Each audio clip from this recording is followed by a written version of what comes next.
Hello dear students, how are you? I hope you all are very fine. Wish all of you good morning. তোমাদেরকে কেন good মর্নিংই বললাম বলো তো? কেন good নুন, গুড আফটারনুন বা গুড নাইট বললাম না? তোমরা কি জানো?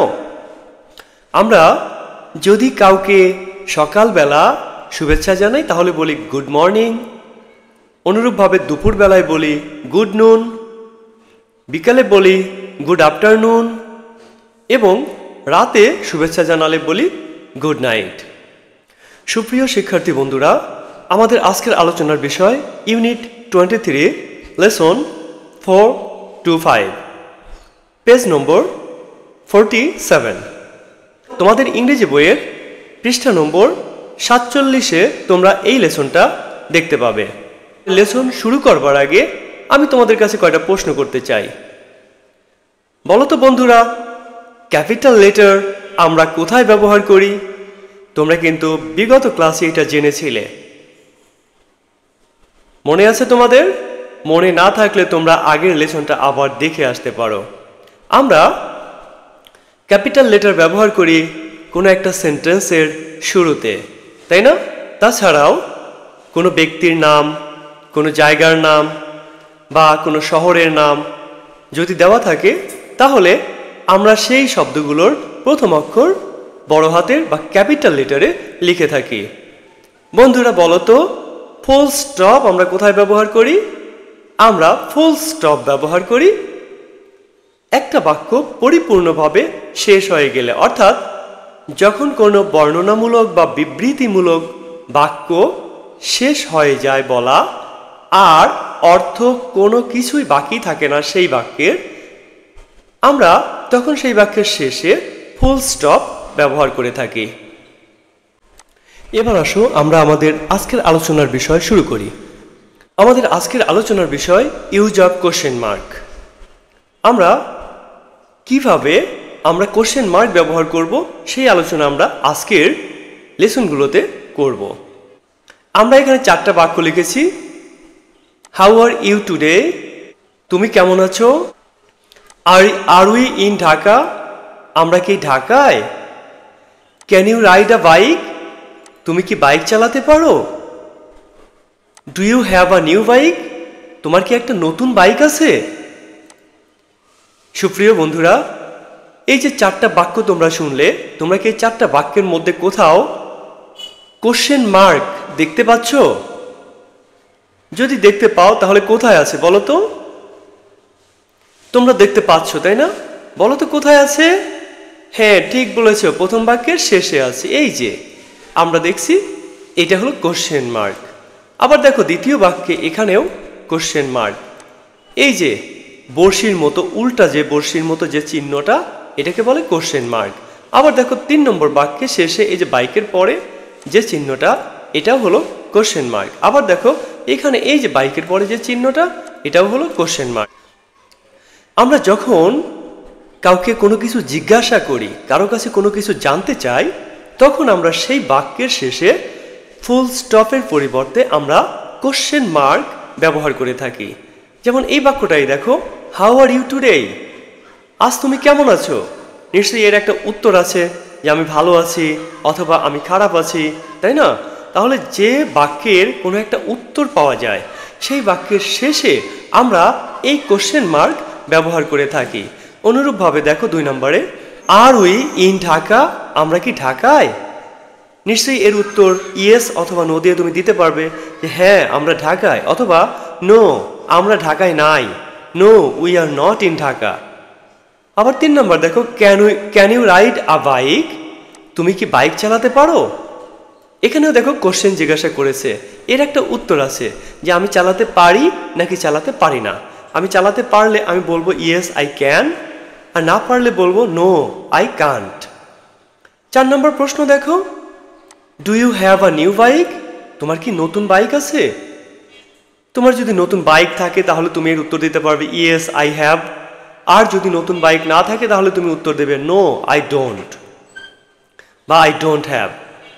তাহলে যে বাক্যগুলোর কোনো উত্তর পাওয়া যায় খুঁজে, বা কোনো উত্তর আমরা দিয়ে থাকি যে সকল বাক্যে, বা যে সকল বাক্যে আমরা কোনো উত্তর দিয়ে থাকি সেই বাক্যগুলোর শেষে আমরা কোশ্চেন মার্ক ব্যবহার করে থাকি।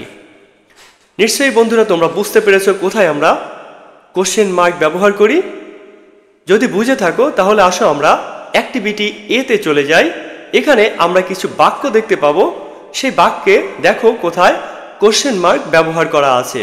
যদি খুঁজে পাও তাহলে সেগুলো মার্ক করো, সেগুলোকে দাগাও বা গোল করো, যেন আমরা বুঝতে পারি যে তুমি আসলে বুঝেছো। বন্ধুরা তোমরা অ্যাক্টিভিটি এ তে দেখো read and say. Read and say মানে পড়ো এবং বলো, পড়ো এবং বলো। Hi I am Riya. ওহে আমি রিয়া। What's your name? তোমার নাম কি? আম শান্তা। আমি শান্তা। আম ইন ক্লাস 4। আমি চতুর্থ শ্রেণীতে। Are you in class 4? তুমিও কি চতুর্থ শ্রেণীতে? Yes I am. হ্যাঁ আমিও।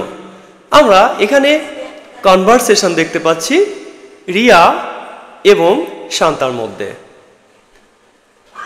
রিয়া বলেছে আমি রিয়া, তোমার নাম কি? শান্তা উত্তর দিয়েছে আমি শান্তা। আবার রিয়া জিজ্ঞাসা করেছে আমি চতুর্থ শ্রেণীতে পড়ি, তুমিও কি চতুর্থ শ্রেণীতে? শান্তা উত্তর দিয়েছে, দেখো শান্তা উত্তর দিয়েছে যে হ্যাঁ আমিও চতুর্থ শ্রেণীতে। এবার কিছু গ্রামারের বিষয় আমরা খেয়াল করি। এখানে খেয়াল করে দেখো আইয়ের পরে উপরে একটা কমা, তারপরে এম আছে। কেন এরকম লেখা আছে? এটা আসলে কি? আসো আমরা দেখে নেই।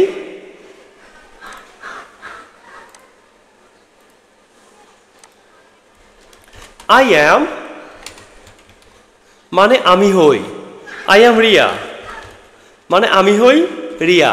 তো এই বাক্যে এই যে আই অ্যাম, এই আই অ্যামকে সংক্ষিপ্ত করে আমরা আই উপরে কমা এবং তারপরে এম লিখতে পারি। এই যে ইম, এই ইম মানে হলো আই অ্যাম।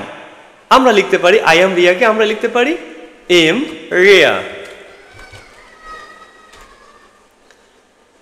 এভাবে আরো বেশ কিছু সাহায্যকারী ভার্ব আছে যেগুলোকে সংক্ষিপ্ত করা যায়। যেমন আইয়ের পরে হ্যাভ লিখলে এরকম হয়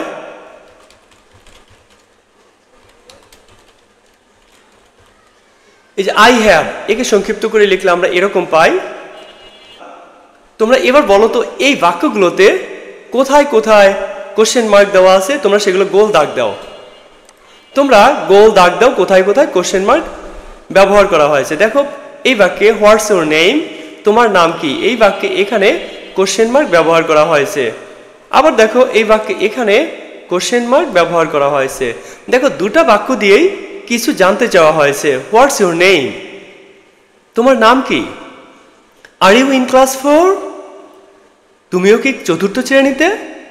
এখন এই বাক্যগুলো যখন আমরা পড়ছি তখন যদি ভালোভাবে খেয়াল করে দেখো তাহলে আমরা এক এক জায়গায় উচ্চারণে বেশি জোর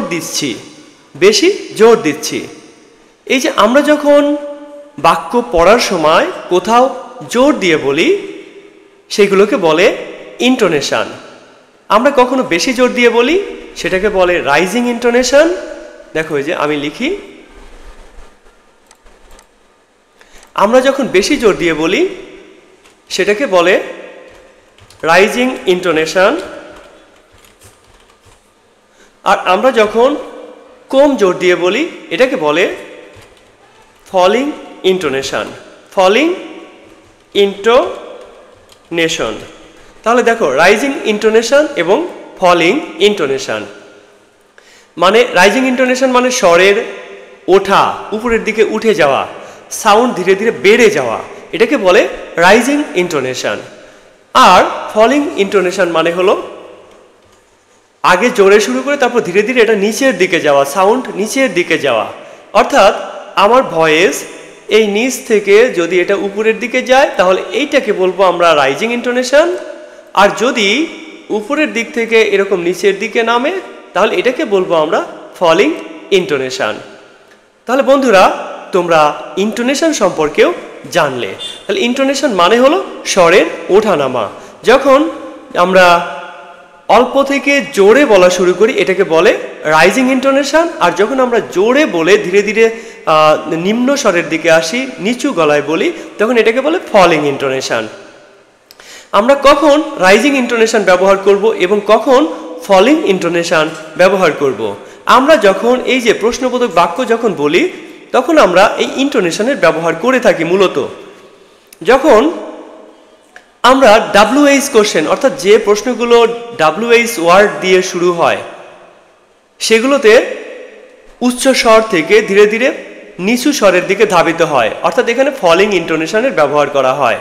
যেমন আমরা এই বাক্যটা যদি পড়ি তাহলে এইভাবে আমরা পড়ি সাধারণত, হোয়াটস ইউর নেম। এই যে হোয়াটস যখন বলছি এটা অনেক জোরে বলেছি, মানে উচ্চ স্বরে বলেছি। তারপরে ইউর নেম এটা অনেক নিম্ন স্বরে বলেছি, সেই জন্য এটাকে বলে ফলিং ইন্টোনেশন। আবার এই বাক্যটা এই প্রশ্নটা যখন আমরা বলি তখন কিন্তু এর সম্পূর্ণ উল্টো হয়। যেমন are you in class 4, are you in class 4। আমরা প্রথমে বলার সময় ধীরে শুরু করি এবং তারপরে এটা ধীরে ধীরে আমাদের স্বরটা বাড়তে থাকে এবং শেষে এটা অনেক উঁচুতে মানে অনেক রাইজ হয়ে যায় আমাদের স্বর। এই ধরনের বাক্যগুলোতে আমরা ব্যবহার করি রাইজিং ইন্টোনেশন, কারণ আমাদের স্বর তখন এরকম নিচের দিক থেকে উপরের দিকে যায়। তাহলে বন্ধুরা আমরা এই লেসন থেকে কি শিখলাম? আমরা এই লেসন থেকে শিখলাম কোশ্চেন মার্কের ব্যবহার এবং ইন্টোনেশন, রাইজিং ইন্টোনেশন এবং ফলিং ইন্টোনেশন। আমাদের এই যে কোশ্চেন মার্কের ব্যবহার এবং ইন্টোনেশন এটা ছিল এখানকার গ্রামার টপিক, ল্যাঙ্গুয়েজ ফোকাস। আমরা আসো এবার পার্ট বি তে চলে যাই।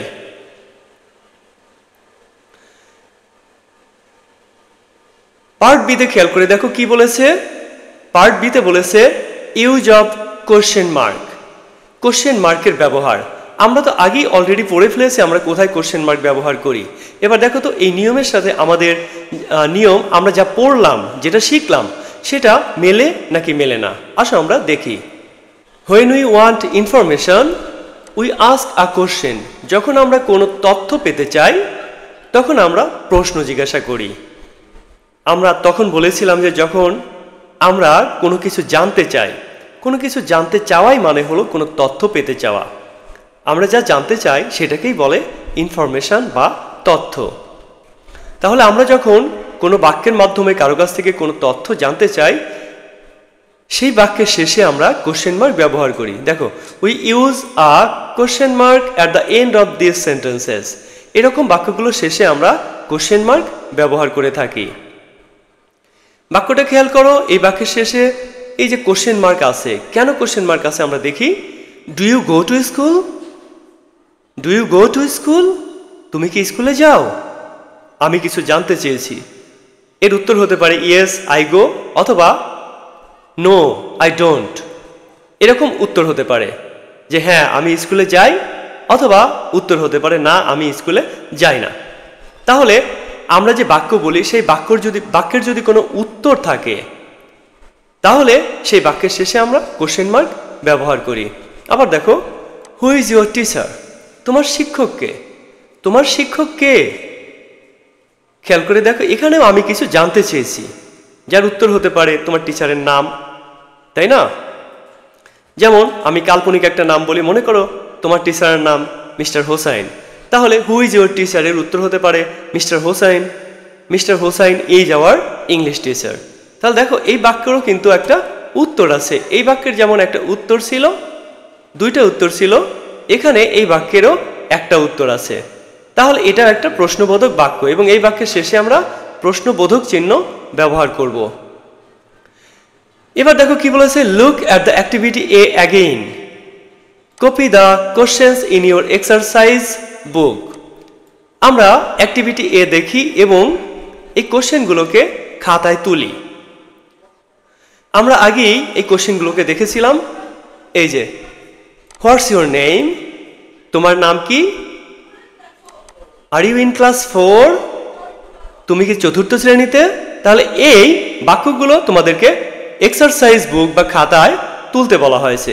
তোমরা এই বাক্য দুইটা খাতায় তুলে ফেলো। ছোট্ট বন্ধুরা, এবার আসো অ্যাক্টিভিটি সিতে। অ্যাক্টিভিটি সিতে কি বলেছে আমরা দেখি। Write the sentences in your exercise বুক। তোমাদের খাতায় বাক্যগুলো লেখো। এই যে এখানে বাক্যগুলো দেখতে পাচ্ছ, এই বাক্যগুলো লেখো। Add capital letters and question marks. তারপরে কি করবে, বড় হাতের অক্ষর ব্যবহার করবে এবং কোশ্চেন মার্ক ব্যবহার করবে। আমরা কোশ্চেন মার্কের ব্যবহার একটু আগেই শিখলাম এবং বড় হাতের অক্ষর এর ব্যবহার আমরা গতকালই শিখেছিলাম, গত ক্লাসেই আমরা শিখেছিলাম। তাহলে আসো আমরা সেই নিয়ম ব্যবহার করে এইগুলোর উত্তর খুঁজে বের করে ফেলি। তো তোমরা নির্দেশনা অনুসারে এই বাক্যগুলো তোমাদের খাতায় তুলে ফেলো। আর যখন খাতায় তুলবে তখন ভিডিওটা পজ করে রাখো, তারপরে তোলা হয়ে গেলে উত্তর লিখে ফেলো এবং তারপরে ভিডিওটা প্লে করো। এবার তোমরা এই প্রশ্নগুলোর এই বাক্যগুলোর কোথায় বড় হাতের অক্ষর বা ক্যাপিটাল লেটার বসবে এবং কোথায় কোশ্চেন মার্ক বসবে, আসো আমরা সেগুলো দেখে নেই। 1 নম্বর বাক্য দেখো, do you live in Rajshahi. আমরা জানি শুরুতে বড় হাতের অক্ষর বসে, তাহলে আমরা এখানে ডু এটা বড় হাতের লিখব। ডু বড় হাতের লিখলাম।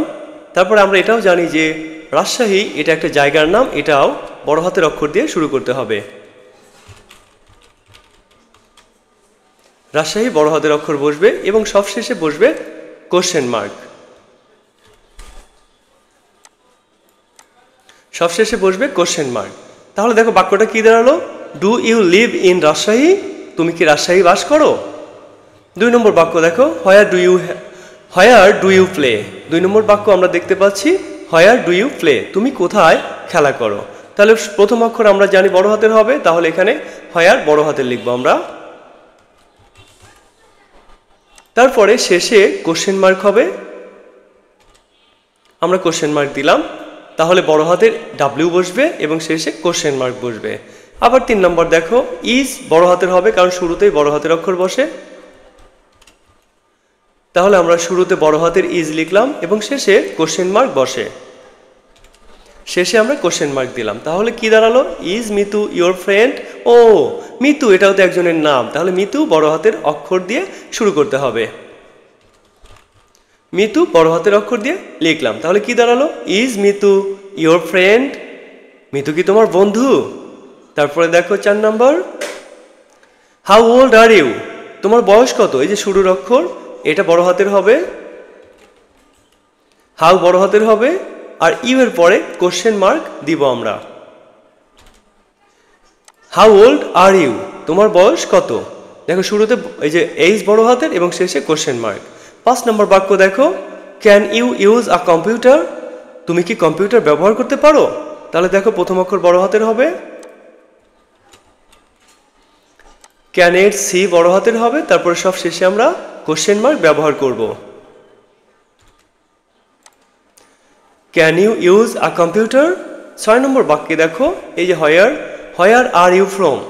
তুমি কোথা থেকে এসেছো বা তুমি কোন জায়গার অধিবাসী বা তুমি কোন জায়গার বাসিন্দা। এখানে দেখো হোয়ার এটা বড় হাতের হবে কারণ প্রথম শব্দের প্রথম অক্ষর বড় হাতের হয়। হোয়ার আর ইউ ফ্রম, ফ্রমের পরে কি বসবে question mark. Where are you from, তুমি কোন জায়গার অধিবাসী। তাহলে বন্ধুরা তোমরা দেখলে কোথায় বড় হাতের অক্ষর বসে এবং কোথায় কোশ্চেন মার্ক ব্যবহার করতে হয়। তো বন্ধুরা আমাদের আজকের আলোচনা এ পর্যন্তই। আমরা পরবর্তী আলোচনায় আমাদের পরীক্ষার বিষয়বস্তু নিয়ে আলোচনা করব। সেই ক্লাসে আমরা word meaning, make sentence, question answer, fill in the gaps, এমনকি ট্রু ফলস নিয়েও আমরা আলোচনা করব। ছোট্ট বন্ধুরা তাহলে আমরা আজকের ক্লাস এই পর্যন্তই রাখব। আবার কথা হবে আগামী ক্লাসে। সে পর্যন্ত তোমরা সবাই ভালো থেকো। সবার জন্য অনেক অনেক শুভকামনা রইল।